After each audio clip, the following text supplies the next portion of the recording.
Hanamkonda BJP సభలో BJP జాతీయ అధ్యక్షుడు నితిన్ నవీన్ మాట్లాడుతున్నారు। లైవ్ ద్వారా చూద్దాం। अभिभावकगण, आज के इस कार्यक्रम में उपस्थित भारतीय जनता पार्टी के प्रदेश के अध्यक्ष एन रामचंद्र राव जी, हमारे केंद्रीय मंत्री आदरणीय जी किशन रेड्डी जी, हमारे केंद्रीय मंत्री बंडी संजय कुमार जी, हमारे ओबीसी मोर्चा के अपने अध्यक्ष डॉक्टर के लक्ष्मण जी, जिन्होंने मुझे राष्ट्रीय अध्यक्ष के रूप में, चुनाव अधिकारी के रूप में मुझे नियुक्त किया, वैसे अपने के लक्ष्मण जी, भारतीय जनता पार्टी के संगठन के महामंत्री प्रदेश चंद्रशेखर जी, गरिका बंती मोहन राव जी, हमारे पूर्व सांसद श्री पोंगु लेटी सुधाकर रेड्डी जी, अपने कर्नाटका के तमिलनाडु के स्टेट को इंचार्ज, अपने महाराष्ट्र सरकार के मंत्री मेरे बड़े भाई आशीष शेलार जी, आदरणीय बहन डॉक्टर रेखा शर्मा जी जो सांसद हैं और हरियाणा से आपके बीच में आकर काम कर रही हैं, अपने नेशनल काउंसिल के जी प्रेमेंद्र रेड्डी जी और मेरे दोनों अध्यक्ष कोलानु संतोषन रेड्डी जी और श्री गंता रवि कुमार जी, मैं अपने दोनों इन अध्यक्षों को भी और जोरदार स्वागत करें अपने पार्टी के सभी बूथ अध्यक्षों का कि आप सबके माध्यम से भारतीय जनता पार्टी का जो कमल का निशान है, अगर आज पूरे देश में स्थान पा रहा है तो वो आप कार्यकर्ताओं के मेहनत और परिश्रम से कहीं न कहीं आज भाजपा का कीर्तिमान पूरे देश और दुनिया में लहरा रहा है। मित्रों, आज मैं भारतीय जनता पार्टी के उस ऊर्जा के साथ बैठा हूं जिसकी ताकत से, जिन बूथ अध्यक्षों और बूथ के कार्यकर्ताओं की ताकत से हम सभी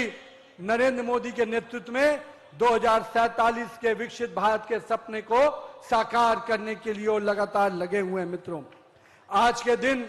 मैं अपने लौह पुरुष सरदार वल्लभ भाई पटेल को जरूर याद करना चाहता हूं, क्योंकि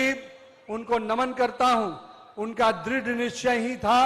जो आज अखंड भारत के स्वरूप में हैदराबाद और तेलंगाना के भविष्य को हम नई दिशा देने में लगे हैं। मैं आज के दिन अपने उन वरिष्ठ नेताओं का भी अभिनंदन करता हूं और उन कार्यकर्ताओं का भी श्रद्धापूर्वक नमन करता हूं जिन्होंने इस तेलंगाना के राज्य के गठन के लिए समर्पण भाव से, संकल्प के भाव से काम किया और तेलंगाना का सपना पूरा करने में आप लगे हैं। मित्रों, तेलंगाना से भारतीय जनता पार्टी का रिश्ता संघर्षों का रहा है, ऐसा रिश्ता जो यहां की जनता के विश्वास के साथ है। और मैं मानता हूं जो सम्मान तेलंगाना की जनता ने 1984 में भारतीय जनता पार्टी को पहला सांसद यहां से दिया है, इसके लिए मैं तेलंगाना की जनता को हमेशा नमन करता हूं। मित्रों, लोग कहते हैं कि भारतीय जनता पार्टी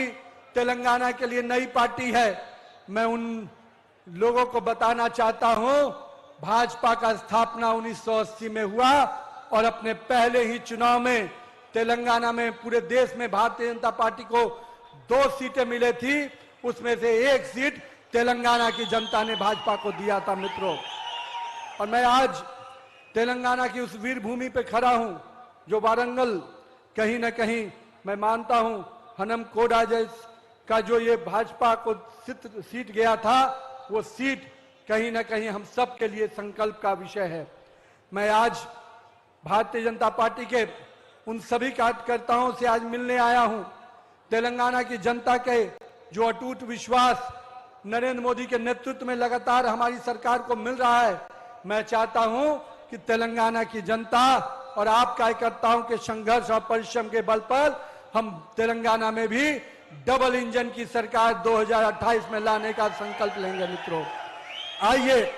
हम तेलंगाना को एक ऐसी सरकार देंगे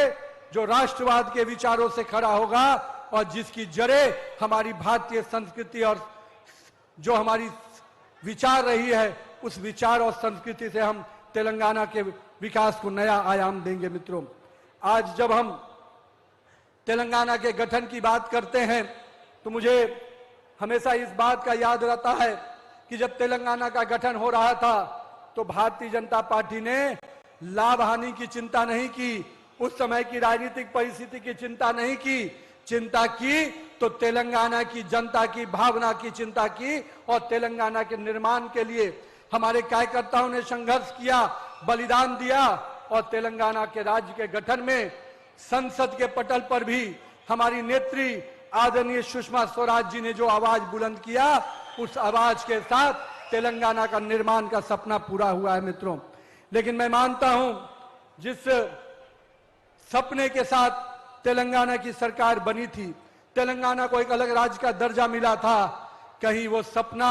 अभी कहीं न कहीं खो गया है। और मैं मानता हूं इन भ्रष्टाचारियों के और इन परिवारवादी पार्टियों के चक्कर में तेलंगाना का सपना कहीं न कहीं खो गया है। उस सपने को फिर से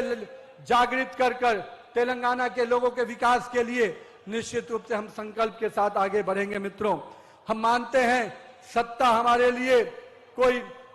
ऐसा साधन नहीं जिससे हम केवल सत्ता के लिए आते हैं। हम वैसी पार्टी हैं हम जो सेवा के माध्यम से सत्ता को लेते हैं मित्रों। और हम मानते हैं जब हम विपक्ष में भी रहते हैं तो जनता की आवाज बन के खड़ा होते हैं और जब सत्ता में होते हैं तो जनता की सेवा के भाव से काम करते हैं मित्रों। मैं आज भाजपा के कार्यकर्ताओं से आग्रह करने आया हूं मित्रों, आइए हम भारतीय जनता पार्टी को उस मंत्र के साथ आगे बढ़ाएं कि भाजपा को अगर चुनाव में आगे ताकत से खड़ा होना है, अगर भाजपा को विजयी बनाना है तो हर बूथ पे भाजपा का कमल खिलाना होगा मित्रों, तभी भाजपा का वो सपना जो आपने देखा है वो संकल्प के रूप में पूरा होगा मित्रों। मैं मानता हूं आज हमारे बूथ अध्यक्षों के इस कार्यक्रम में और उनके बूथ के टीम के सदस्यों के साथ मैं इस संकल्प को लेने आया हूं कि हमें हर बूथ को संपर्क करना है, हर बूथ में हर घर तक हमारा भाजपा कार्यकर्ता कैसे पहुंचे इसकी चिंता करनी है। हर नए मतदाता को मतदाता सूची में नाम जोड़ने का काम हमें करना है। हमें केंद्र की योजनाओं को निश्चित रूप से जनता तक पहुंचाने का, उसकी जानकारी पहुंचाने का काम हमें करना है मित्रों। साथ ही साथ समाज के हर वर्ग को जोड़कर भाजपा के लिए खड़ा करना है मित्रों। और साथ ही साथ भारतीय जनता पार्टी का कार्यकर्ता जो जीवंत रूप से 24 घंटे काम करता है, 24/7 काम करने वाला कोई कार्यकर्ता है किसी पार्टी के पास है तो वो भारतीय जनता पार्टी के पास है मित्रों। राजनीति में कुछ लोग आते हैं जिसको मैं कहता हूं पार्ट टाइम पॉलिटिशियन। देश में जो कांग्रेस के नेता राहुल बाबा है वो पार्ट टाइम पॉलिटिशियन है और भाजपा का एक कार्यकर्ता फुल टाइम पॉलिटिक्स करता है, जनता की सेवा करता है मित्रों। मैं मानता हूं आज हम यहां पर जब आए हैं और आने वाले समय में पिछले जब से यह सरकार 2023 में बनी तब से जिन वादों के साथ ये सरकार आई, इस सरकार को जनता की चिंता नहीं, अपने परिवार और अपने पार्टी के लोगों की चिंता है। हम लोगों ने वो कालखंड भी देखा जब यहाँ की सरकार, उस समय की बीआरएस की सरकार, यहाँ के जनता के मेहनत और परिश्रम का पैसा अपने परिवार के उत्थान के लिए खर्च करती थी, यहाँ के जनता के लिए नहीं खर्च देखती थी। उसी प्रकार से उस कठोर परिस्थिति में हमारे कार्यकर्ताओं ने संघर्ष किया और कहीं ना कहीं उस बीआरएस की सरकार के खिलाफ आवाज बुलंद किया। भले ही जनता ने एक बार मौका कांग्रेस को दिया है मित्रों, लेकिन पिछले 23 से लेकर 3 वर्ष पूरा होने जा रहे हैं। इन 3 वर्षों में इस कांग्रेस की सरकार का जो पुराना मॉडल है, वादा करो पर कभी निभाना मत, नहीं तो कांग्रेस का सरकार की पहचान नहीं बन पाएगी। कांग्रेस के सरकार की पहचान ही यही है, वादा करो और भूल जाओ। और मैं मानता हूं कि अब जनता भी उनको सबक सिखाने के लिए खड़ी है मित्रों। आप सबको उन मुद्दों के साथ सड़क पर उतरना है मित्रों। सरकार की एक एक नाकामी को, जनता की आवाज को, पूरी तरह से जनता की आवाज को उठाने का काम हमारे कार्यकर्ता करेंगे मित्रों। और इस परिवारवादी, इस भ्रष्टाचारी सरकार को भी उखाड़ फेंकने का काम कोई कर सकता है तो यहां पर बैठा हुआ भाजपा का कार्यकर्ता कर सकता है मित्रों।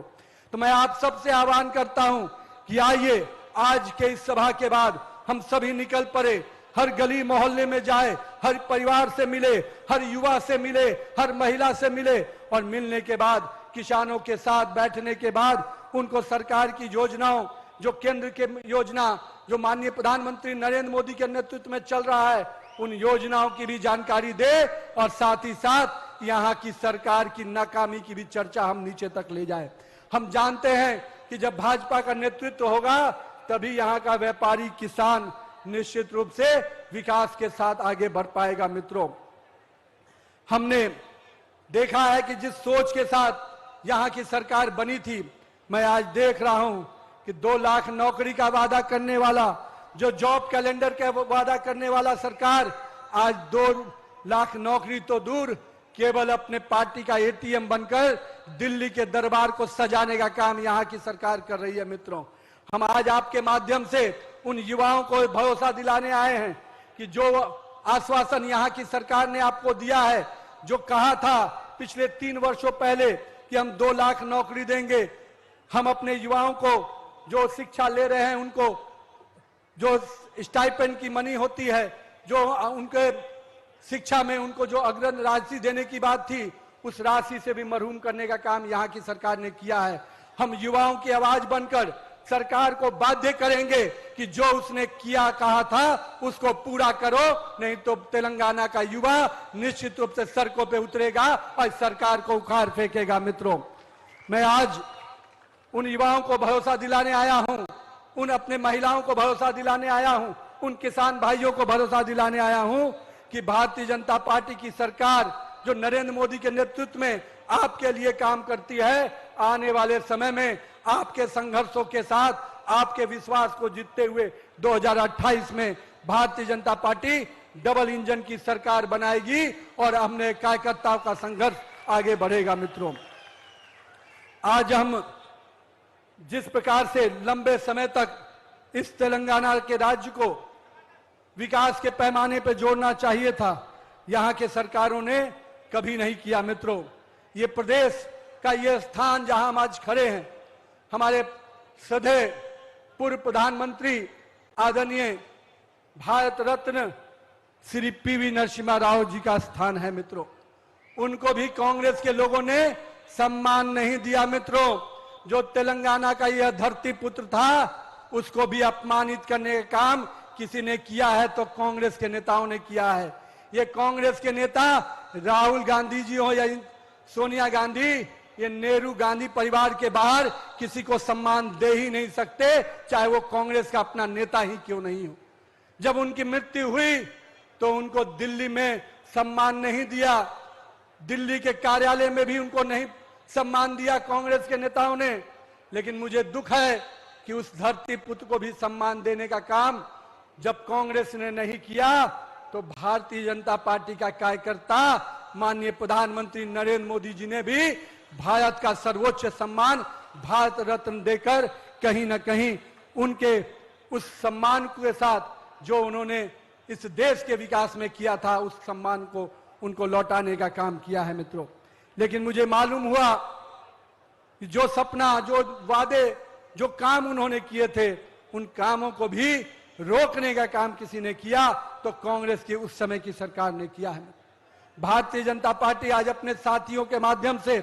स्पष्ट रूप से कहती है कि हमारी पहचान उन परिवारवादियों की नहीं है, हम राष्ट्रवाद के विषय पर विश्वास करते हैं, हम तुष्टीकरण पे नहीं, हम सबका साथ, सबका विकास, सबका विश्वास और सबके प्रयास पर विश्वास करते हैं। और हम वोट बैंक के लिए नहीं, हम विकास की राजनीति पर विश्वास करते हैं। और कहीं ना कहीं नरेंद्र मोदी का जो नेतृत्व है, जिसने आज पूरे देश और विश्व में भारत को एक अलग पहचान दिलाई है, आज उस नेतृत्व के साथ भारत आगे बढ़ रहा है। मित्रों, लोग कहते हैं कि एक तरफ वैसे नेता खड़े हैं जो लटके हुए हैं, भटके हुए हैं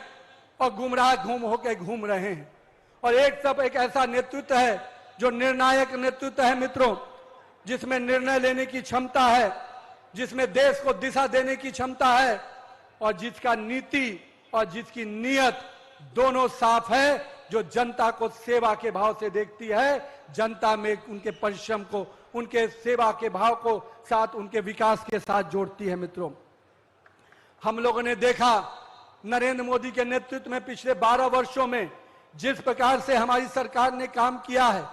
आज 25 करोड़ परिवारों को अगर गरीबी रेखा से बाहर लेके हम आए हैं, तो हमने उस अंतिम व्यक्ति की चिंता की है जिसके विकास के लिए भारतीय जनता पार्टी हमेशा संकल्पित रही है। हम लोगों ने प्रधानमंत्री खाद्य योजना के माध्यम से उस कोरोना कालखंड में जब पूरा देश विश्व ठहर गया था, माननीय प्रधानमंत्री जी ने 80 करोड़ परिवारों को प्रधानमंत्री खाद्य योजना से जोड़ा और आज हर गरीब के घर में खाद्यान्न पहुंचाने का काम हमारे देश की प्रधानमंत्री नरेंद्र मोदी करते हैं। मित्रों, आज करीब 60 करोड़ से अधिक आयुष्मान भारत की योजना को अगर सफलतापूर्वक कोई चला रहा है तो आपके नेता नरेंद्र मोदी जी चला रहे हैं। मित्रों, देश में एक गरीब का बेटा ही रेवड़ी पटरी के वालों का दर्द समझ सकता है, जिनकी मां दूसरों के घरों में काम कर कर अपने घर का लालन पालन करती थी, वही माताओं का दर्द भी समझ सकता है। और जिसने खुद घर घर जाकर लोगों की सेवा की है, वही गरीब का दर्द भी समझ सकता है। हमारे नेता प्रधानमंत्री नरेंद्र मोदी जी ने रेवड़ी पटरी वालों को, जिनकी कोई चर्चा कभी नहीं होती थी, वैसे 75 लाख रेवड़ी पटरी वालों को पीएम स्वनिधि योजना से जोड़ा, उनको स्वाभिमानी आत्मनिर्भर बनाने का काम हमारे नेता नरेंद्र मोदी जी कर रहे हैं। मित्रों, आज इस देश में लोग कहते थे एक समय कि दिल्ली से 1 रुपया चलता है तो गरीब के खाते में 15 पैसा पहुंचता है, पर नरेंद्र मोदी जी ने यह तय कर दिया कि देश के गरीब का पैसा कोई छीन नहीं सकता, कोई बिचौलिया खा नहीं सकता। और उन्होंने जनधन खाता लाया और जनधन खाते के माध्यम से आज 51 लाख करोड़ रुपया सीधे दिल्ली की सरकार से चलता है तो गरीब के खाते में सीधे पहुंचता है, कोई बिचौलिया बीच में उस पैसे का खा नहीं सकता। मित्रों, लोग कहते हैं कि इस देश को कैसे बदलाव आया। मैं कहता हूं मित्रों, बदलाव देखना है तो उन विषयों को देखो, उन महिलाओं के चेहरे को देखो। 12 करोड़ शौचालय बने,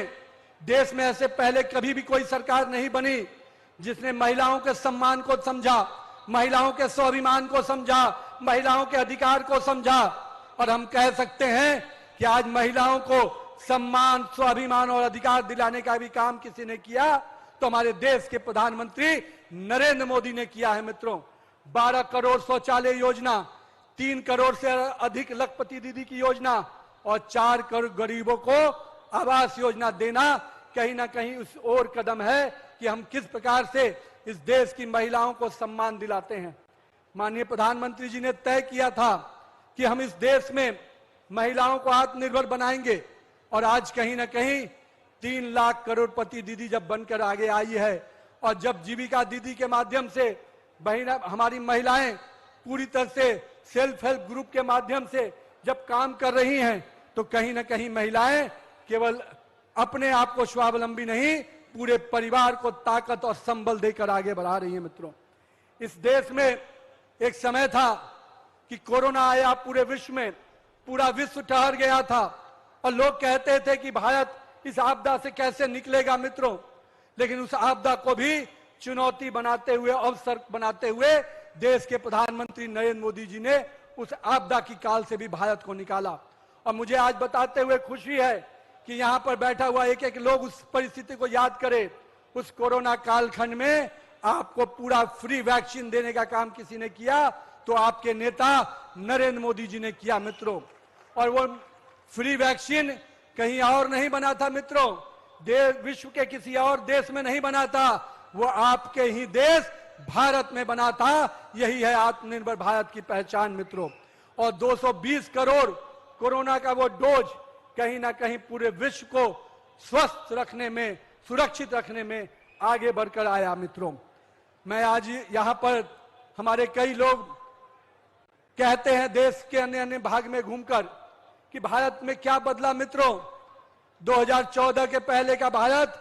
देश के किस इलाके में आतंकवादी घटनाएं घट जाए कोई नहीं जानता था। मित्रों,